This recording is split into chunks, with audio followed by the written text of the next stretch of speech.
खुट्टोमा जाली अड्केछ। खुट्टामा जाली अड्केछ। त्यो खस्यो होला अब के गरेर थाहा छैन, त्यो खस्दा बित्तिकै त्यो टाउको गएर अलग गएको। टाउको अलग छ। टाउको अलग छ। हिजो 8:30 बजेको समयमा जाली बुन्ने काम गर्दै थिए।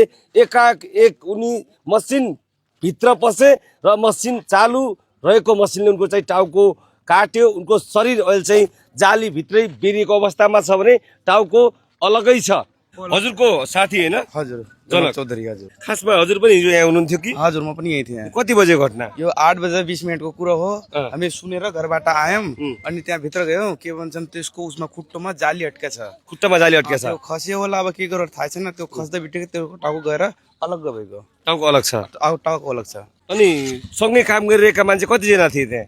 अब सँगै 5-6वटा जना छ। तिनी भाइ हुन्, त्यो टोपी लगाएको छन्, तिनी सँगै थियो काम गर्ने वाला। म यो जहाँ चाहिँ हिजो घटना घट्यो, घटना घटिसक्यो भन्दा पश्चात जसले चाहिँ सँगै हुनुहुन्थ्यो उहाँसँग थोरै कुराकानी गर्छु। भाइ, हिजो यो कति बजेको घटना हो? 8:20 ए, जनक मसिनमा पस्ने बेलामा तपाईँ त्यहीँ हुनुहुन्थ्यो? नै, म साइडमा थिएँ अर्को मसिनमा।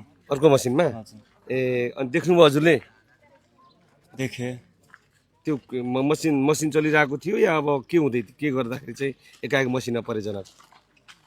मसिन चालु थियो। त्यो हातले त्यो तारलाई दाब्दै थियो। ए, हातमा बाजेर त्यो फस्यो।